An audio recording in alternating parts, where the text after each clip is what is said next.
Vamos a hablar esta mañana de decisiones. Yo creo firmemente que la vida consiste en la toma de decisiones. Constantemente tenemos que tomar decisiones, grandes y pequeñas. Algunas se toman una vez para siempre, otras las tenemos que estar revisando. Pero, ¿cuántas decisiones usted tuvo que tomar durante este año? Decisiones respecto a su vida familiar, a su trabajo, a su vida de universidad, a su vida espiritual. ¿Cuántas decisiones tuvo que tomar? ¿Y cómo estas repercuten en nuestra vida, ya sea con frutos, si las decisiones son buenas, o con consecuencias, si las decisiones son malas? Y esta es una gran verdad, de que cuando tomamos decisiones correctas y sabias, cuando tomamos decisiones en oración, cuando esas decisiones se las consultamos a Dios, cuando nos dejamos guiar por el Señor, sin duda de que el fruto de esas decisiones se ve en resultados que nos acompañan, que son buenos y que nos bendicen y ayudan. Y al contrario, cuando esas decisiones no las hemos considerado delante del Señor, entonces también traen una consecuencia triste, una consecuencia grande o pequeña, a veces nefasta. La vida está hecha de decisiones. ¿Qué decisión todavía no has tomado? ¿Qué decisión espera en tu vida?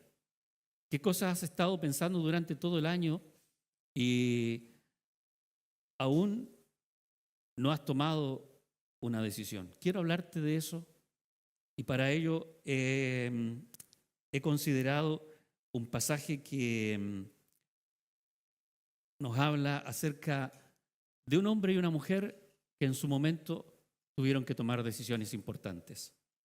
Y me refiero a los padres de Jesús, a José y a María. Y para eso vamos a remitirnos al capítulo 1 de Mateo, donde vamos a leer en el capítulo 1 y el versículo 18 en la NTV, para mirar cómo es que el relato mismo de la Navidad nos hace pensar en este tema tan importante de tomar decisiones, de no cavilar, no pensar, no dilatar el tiempo en aquello que sabemos que tenemos que hacer y que muchas veces lo dejamos allí pospuesto, simplemente porque pensamos que o vamos a tener más tiempo o simplemente las circunstancias van a cambiar o nos acomodamos a la situación tal y como está sin tomar una decisión cuando Dios, la vida nos está esperando que podamos asumir esa decisión importante para nosotros. Leamos por favor Mateo capítulo 1 versículo 18. Este es el relato de cómo nació Jesús el Mesías.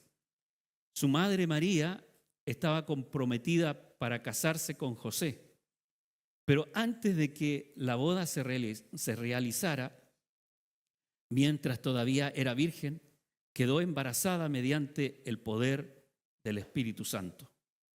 Detengámonos allí para ver el contexto de esta situación. Y ahora que ya la Navidad ha pasado y dejamos de pensar un poco en todo lo que mezcla, ¿no es cierto?, la Navidad para nosotros, regalos, luces, guirnaldas, fiestas, abrazos, cenas y todo aquello, quizás convenga un poco pensar en cómo se produjeron los hechos en esa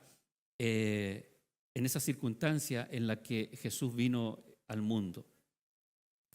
El versículo 18 es bien interesante porque nos muestra una realidad que para nosotros es muy lejana y tiene que ver con el cómo se daban las cosas en el tiempo de Jesús entre un hombre y una mujer que se comprometían para casarse. En ese tiempo las cosas no eran como ahora, de que los jóvenes buscan un pololo, una polola, un novio, una novia, y después de pasar un tiempo se comprometen para casarse y después esperan todo aquello. En esos tiempos la situación era bastante diferente. Y me he puesto a pensar en cómo María tuvo que contarle a José, con quien ya estaba comprometido, de lo que estaba sucediendo en su cuerpo. He descubierto que es probable que esta conversación se diera entre el tercer y cuarto mes del embarazo de María.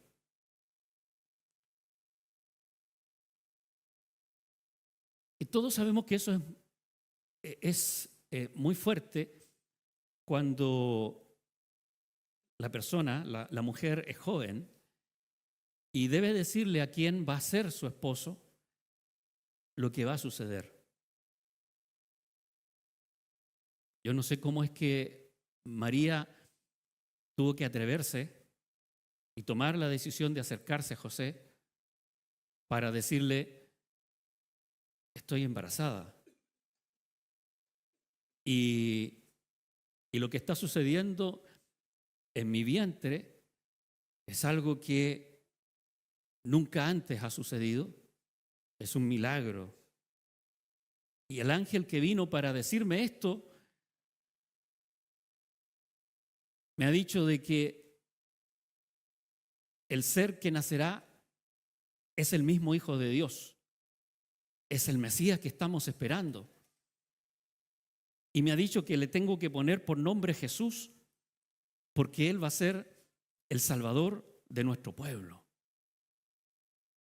¿Se imaginan el rostro, la cara de José en ese instante? Seguramente que le empezaron a dar vuelta muchas cosas en su cabeza. ¿Se volvió loca? ¿Me está engañando? ¿Qué es lo que me quiere decir? En ese instante comienza la dificultad para José, porque ahora él estaba esperando a María para casarse con ella después de haber pasado por las 3 etapas del desposorio judío. Y seguramente que no era fácil para José en ese instante, con todo eso que le dijeron, embarazada, que el Hijo de Dios, que el Mesías, que esto fue un milagro, que nunca antes había sucedido. Seguramente otro hombre en la misma situación la habría dejado de inmediato. Pero miren lo que dice el versículo 19, de donde estamos leyendo. José, su prometido, era un hombre justo y no quiso avergonzarla en público. Por lo tanto, decidió romper el compromiso en privado. Según las reglas en el tiempo de Jesús y antes, una muchacha, cuando cumplía 12 años y un día, ya estaba lista para ser prometida y ser entregada en matrimonio. Entonces las muchachas, las jóvenes, se casaban entre 12 años un día y 15, 16 años como máximo. Es decir, María, la madre de nuestro Señor, muy probablemente tendría 13 años cuando quedó embarazada. Seguramente aquí entre nosotros hay alguna muchacha que tenga esa edad. Y podemos imaginarnos esto. Dios no está usando a una joven de 18, 20, 25 años. Dios está mirando y está colocando al Hijo, al unigénito, al Mesías, en el vientre de una niña de 13 años. ¿Pueden imaginar eso? Con ella está tratando. Y esa niña es la que va a su prometido, José, para decirle, estoy embarazada. Ahora, los jóvenes, los muchachos, se casaban entre los 15 y los 17 años. Entre los libros que existen de esa época, se indica de que un joven que llegaba a los 20 años podía considerarse como un joven que ya era viejo para casarse, que era demasiado maduro para casarse, lo cual hoy día, ¿no es cierto?, eso ha cambiado entre los 27 y 35 años, pero en ese tiempo, a los 17 años, un joven ya perfectamente estaba casado. Ahora, hay un libro apócrifo que proviene mucho tiempo después, siglos segundo, tercero, que se llama Santiago. Y en ese libro apócrifo, obviamente estoy diciendo que un libro apócrifo es un libro que no ha sido reconocido por la iglesia, por lo tanto la información que contiene es una información que es falsa, que está manejada. En ese libro dice que José tenía entre 80 y 90 años. Esa teoría se creó simplemente para postular la virginidad eterna de María. María siempre virgen. Y la idea era que si José tenía 80, 90 años cuando se casó con María, entonces un hombre de esa edad no iba a tener interés de estar con una joven de 13, 14 años. Y que además no la había tocado, lo cual la Biblia desmiente en el versículo que vamos a leer a continuación, totalmente, desmiente de que José y María hayan sido hombre y mujer como un matrimonio cualquiera. Esa información es falsa. Primero porque los viajes que realizó José y María, tanto de Nazaret a Belén, demoraban una semana de camino. Y el viaje que hicieron de Belén a Egipto y de Egipto a Belén y a Jerusalén, cuando Jesús tenía 12 años, José ya tendría que haber tenido entre 100 y otros más años, no hubiese sido posible. Entonces lo más seguro es que siguiendo la tendencia y la idea lógica de Dios, José como máximo, podría haber tenido entre 20 y 30 años. 20 años. O sea, Dios estaba dejándole su plan eterno de redención, de salvación, en las manos de un joven de 20 años y de una niña de 13 años. Y entre ambos tenían que tomar decisiones. La decisión de María fue, aquí está tu sierva, hágase conmigo como has dicho. Y la decisión de José era recibir a María, tomarla como su esposa, adoptar al hijo que iba a nacer como su hijo y educarlo. No es fácil, ¿verdad? Por eso es que este mensaje venía mejor hoy que en Navidad. Porque podemos pensar en esos detalles que nos hacen ver que lo que estaba en las manos de estos dos jóvenes era tremendo. Y sin embargo, allí estaban para tomar una decisión que fuera una decisión entregada, dejada por Dios. Ellos ya estaban en la segunda fase de su desposorio, de su matrimonio. Los judíos pasaban por 3 etapas. La primera sucedía entre los 12 o 13 años y era la promesa, es decir, un padre decía, la hija ya está lo suficientemente grande, ya cumplió los 12 años y un día, y por lo tanto puede ser prometida para un hombre. Como papá, buscaba en la familia que quería a un hombre, a un joven en este caso, que pudiera ser el adecuado para su niña. Hablaba con los padres y le decía, mira, yo he pensado de que tu hijo puede ser un buen marido para mi niña. ¿Y qué te parece que yo la pueda entregar en promesa? ¿Ok? Le decía el otro, me parece muy bien. Planifiquemos, acordemos los términos en que tú me vas a dar la dote y mi hijo va a poder estar bien y todos los detalles que puedan manejarse. Entonces, entre la promesa y el desposorio pasaba un año. Es decir, si la niña tenía 12 años, iba a pasar un año para que se cumpliera el desposorio. ¿Qué nos dice la Biblia? Bueno, hemos leído.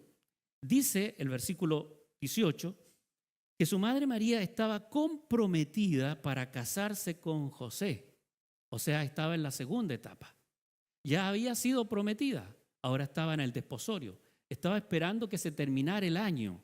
Y hemos dicho, si esa mujer, esa niña tenía entre 12 y 13 años, entonces fue allí que ocurrió el milagro de la encarnación de Dios. Fue allí que ocurrió esto que hemos leído en Isaías 9:6. Un hijo nos es dado, Emmanuel será llamado, Dios con nosotros, cuya madre era una niña de 13 años.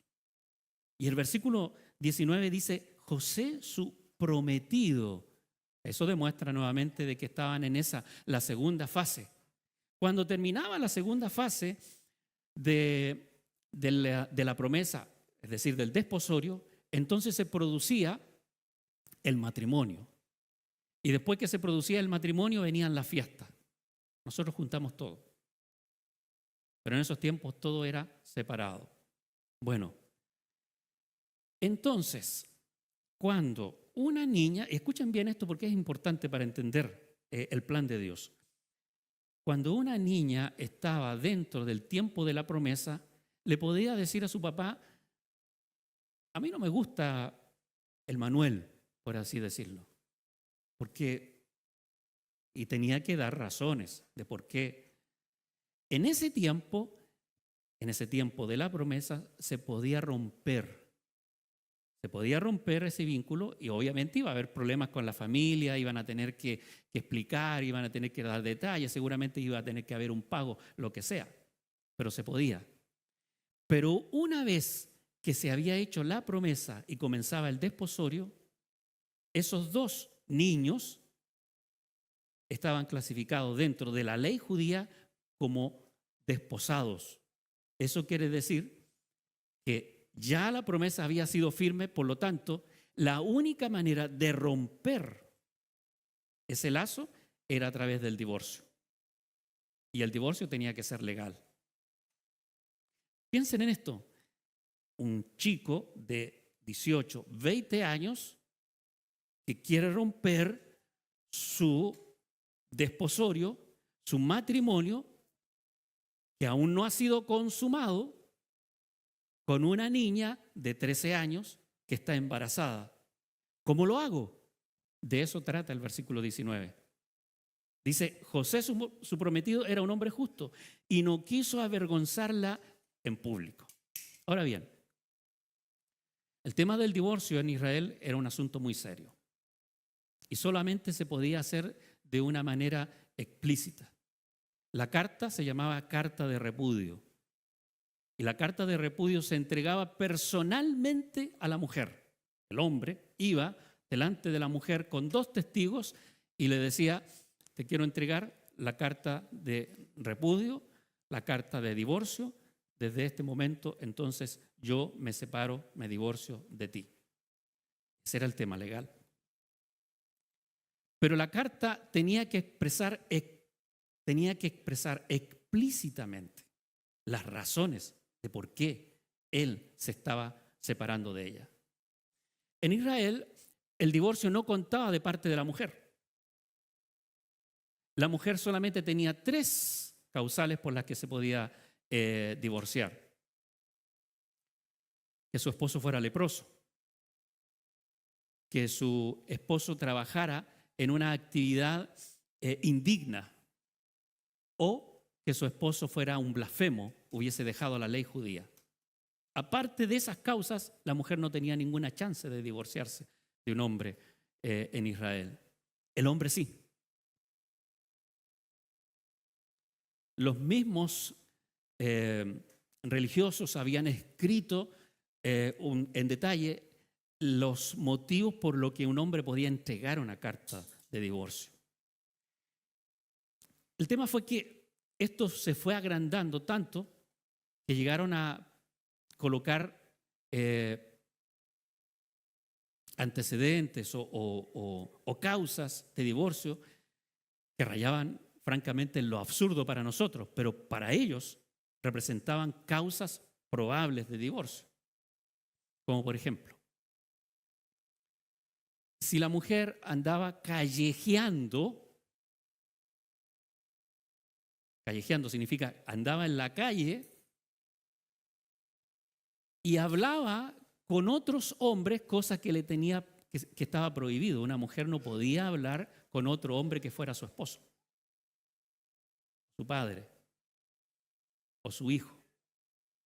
Pero no podía saludar a un vecino, hablar con un amigo por acá, por allá. Eso no se podía hacer. Por eso el asombro de la mujer samaritana cuando le dijo a Jesús: ¿cómo siendo tú judío te atreves a hablar conmigo? Porque no se hablaban. Las mujeres no podían hablar con los hombres. Ese era un motivo de divorcio. Otro motivo era que si ella se atrevía a alzar la voz, le gritaba a su esposo, y los gritos o la voz del enojo, de la discusión, se escuchaban en la casa del vecino, y el vecino venía y le decía: oye, ¿qué está pasando? Escuché que tu mujer te gritó. Causa de divorcio. Si la mujer no andaba con el velo, cosa que tenían que usar frecuentemente, y andaba con el pelo suelto, causa de divorcio. Pero miren lo que dice la Biblia. Dice que José era un hombre justo y no quería avergonzarla en público, porque habían dos formas de entregar el divorcio. La primera se llamaba la difamación, que significaba un acto público en el cual se expresaba de que me estaba divorciando por esta y por esta causa. Eso dejaba una marca terrible sobre la mujer, sobre su familia, sobre sus padres. Esa mujer podía enterrarse si quería viva, porque la vergüenza enorme de haber sido divorciada era una cosa terrible. Y la otra fórmula era esta que estaba pensando José. Quería romper el compromiso en privado. Ahora, ¿cómo lo iba a hacer? ¿Cómo le podía entregar a María la carta de repudio, siendo de que ella estaba, dijimos, entre el tercero y cuarto mes de embarazo? Y al quinto seguramente ya se le iba a comenzar a notar su guatita. ¿Qué le podía decir? Porque la carta tenía que expresar. Por eso es que dice el versículo 20 al comienzo: mientras consideraba esa posibilidad. Dejemos por un instante a José y María allá y quiero hacerle pensar en usted. Yo siento de que hay personas aquí que se están demorando mucho en tomar decisiones espirituales, que saben lo que tienen que hacer y no lo han hecho. ¿Qué estás esperando? ¿Qué estás esperando?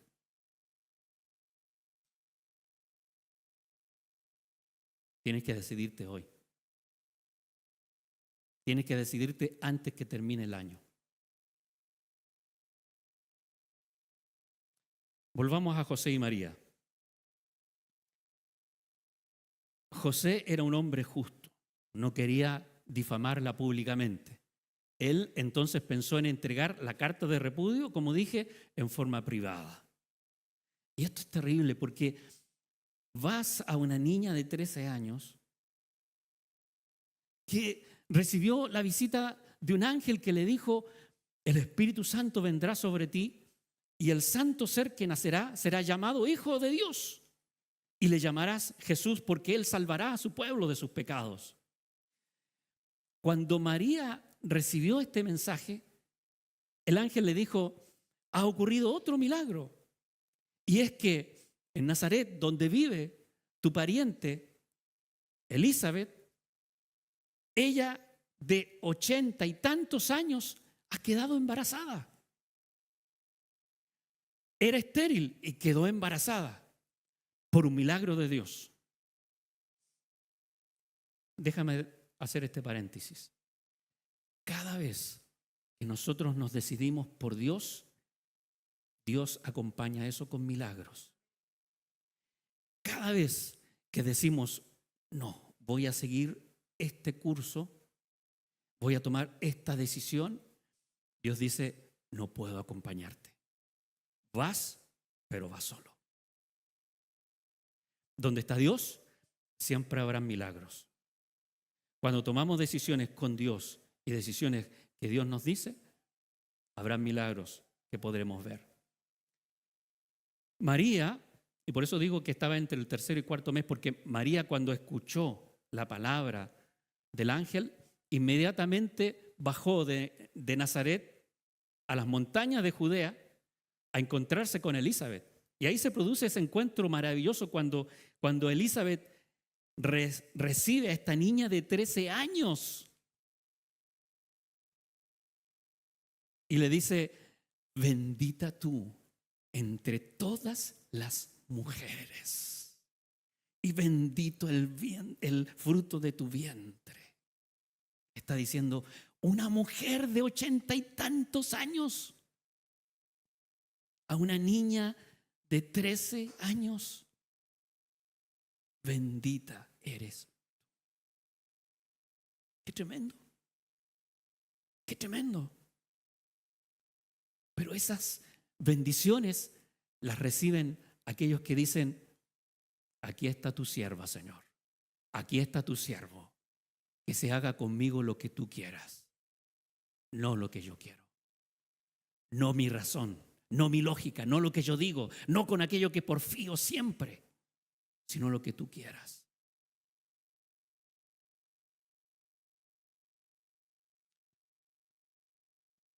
Tanto fue el impacto, le dice Elizabeth a María, que Juanito aquí en mi vientre ha saltado de alegría y ha sido lleno del Espíritu Santo. Y entonces María se quedó 3 meses más, porque Elizabeth a ese instante tenía 6 meses de embarazo. Se quedó 3 meses para esperar el nacimiento de Juan. Y luego volvió. Volvió una semana de camino para encontrarse con José y para decirle lo que había sucedido con ella. Y José, este hombre justo, que no deseaba tomar decisiones apresuradas, que pensaba y pensaba, un día se fue a dormir con este pensamiento: ¿cómo lo hago? ¿Qué hago? ¿Qué hago? ¿Qué hago? Seguramente te has preguntado: ¿qué hago? ¿Qué hago? ¿Qué hago? ¿Qué hago? ¿Hago la voluntad de Dios o hago la voluntad del hombre? ¿Me dirijo, guío mi vida por el diseño de Dios o por el modelo del hombre? Ya recuerdan esa predicación entre el diseño y el modelo. Se quedó dormido. Y mientras él dormía, sucedió algo. Un ángel del Señor se le apareció en un sueño. José, hijo de David, versículo 20, le dijo el ángel: no tengas miedo de recibir a María por esposa, porque el niño que lleva dentro de ella fue concebido por el Espíritu Santo.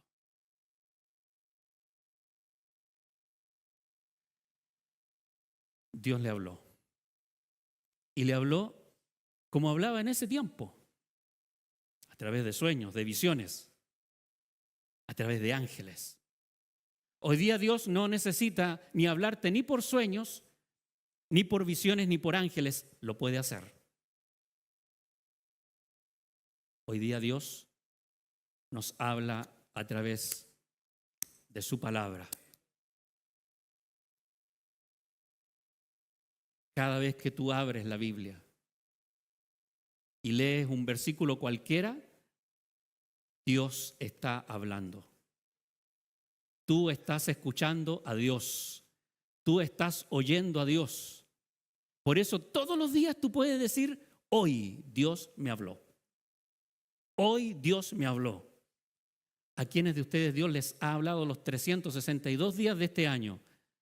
Cada vez que has leído la Biblia, Dios te está hablando. Dios te está hablando hoy día. Te está hablando hoy día. No necesitas que haya un sueño, ni un ángel, ni una visión. Necesitas escuchar la voz de Dios que te dice, tú también tienes que tomar una decisión y no puedes demorar por eso. No puedes quedarte allí pensando y pensando, ¿cómo me saco esta carga de encima? ¿Cómo me libro de este problema? ¿Cómo me salgo de esta prueba? La única manera es haciendo la voluntad de Dios. Y José escuchó al ángel que le dijo, no tengas miedo de recibir a María, porque el niño que lleva adentro fue concebido por el Espíritu Santo. Todo judío sabía muy bien que el Espíritu Santo hacía dos cosas importantes. Primero, traía la verdad de Dios. La trajo a través de los profetas, de los sacerdotes, de la inspiración de la palabra. Y segundo, creaba. El Espíritu Santo es creador.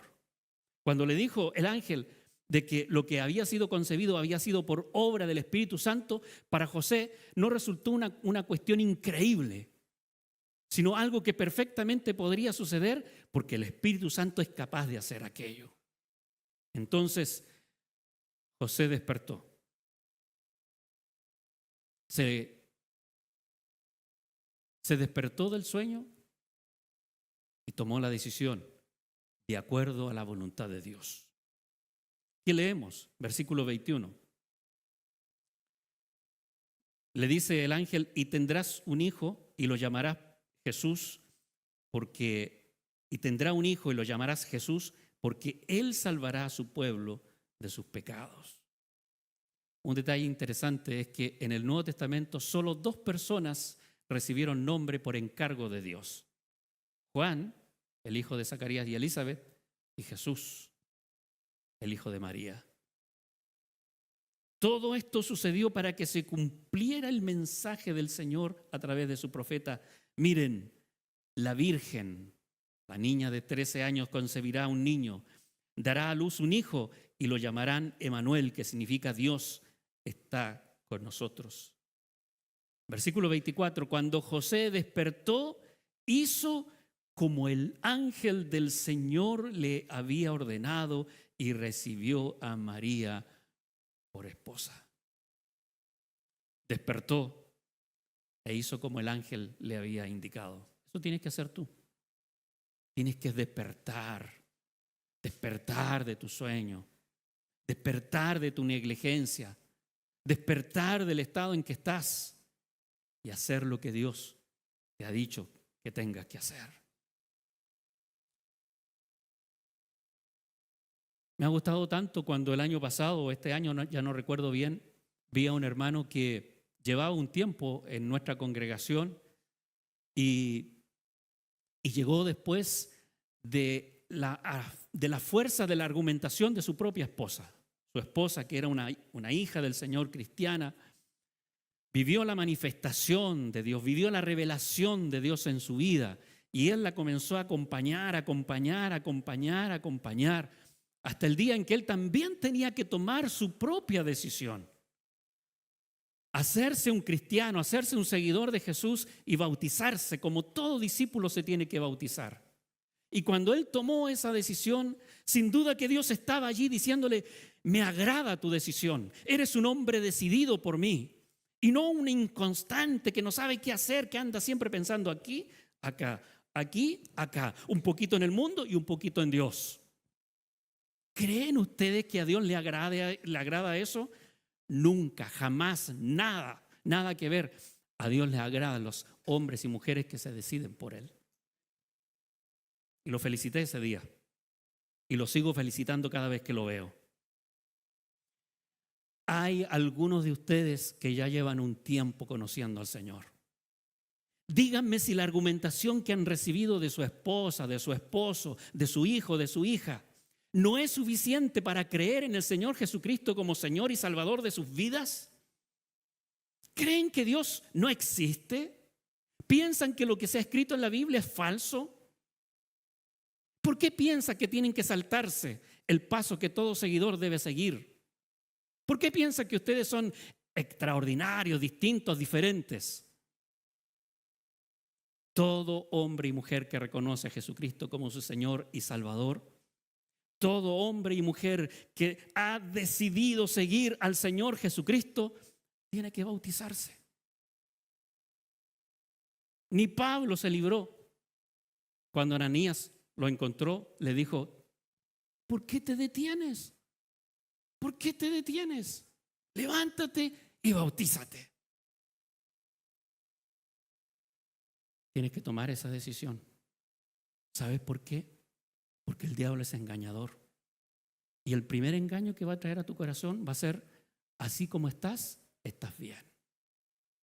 Y mañana volverá a decirte: ¿te das cuenta que así como estás, estás bien? Sigue así. ¿Quién dice que tiene que ser como todos los demás? Tú eres distinto, tú eres diferente. La única manera de acallar al diablo es haciéndole caso a Dios. La única manera de resistirlo es decir: yo hago la voluntad de mi Padre, de Dios.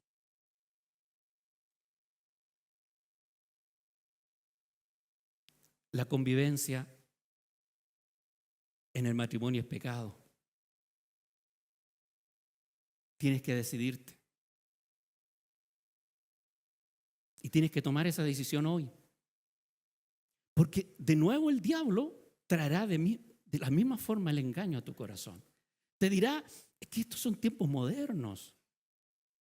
Es que ahora las cosas se hacen de otra manera. Eso es para el tiempo pasado.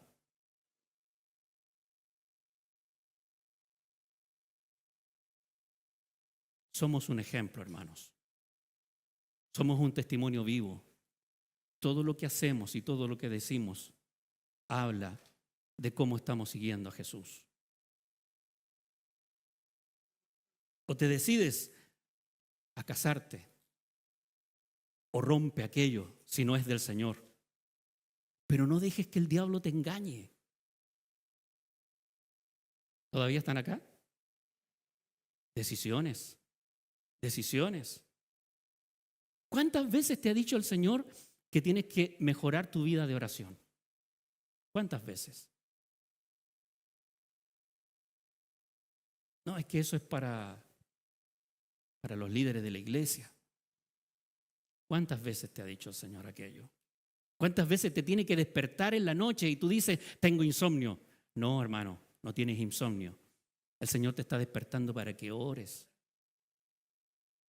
Tú sabes lo que tienes que hacer. Tú lo sabes. Ni siquiera necesitas esta voz para escucharlo, porque dentro el Espíritu Santo te lo ha dicho una y otra vez. Tienes que decidirte. José no tenía más tiempo, tenía que decidirse. Y decidió bien. Dios bendice a los hombres que deciden por Él. Dios bendice a los seguidores que deciden por Él. Decídete. Dios estará detrás. Dios te bendecirá. Como bendijo a estos jóvenes. Qué benditos son. ¿Saben? Cuando estudié y vi más y más esto, se me desapareció ese pesebre en donde hay un viejo de barba larga y una mujer como ya madura y ve un par de niños, jovencitos, los padres del Redentor del mundo. Y sin embargo, con toda la juventud que tenían, supieron ser decididos por Dios. Y ahora, ¿qué vas a hacer tú? No te puedes ir de esta sala sin tomar una decisión. ¿Sabes por qué? Por un problema. No somos dueños del mañana. No sé si vamos a llegar al 2026. Todo lo que se dilata se echa a perder. Pero quiero asegurarte esto. Cada vez que decidimos por Dios, Dios acompaña con milagros.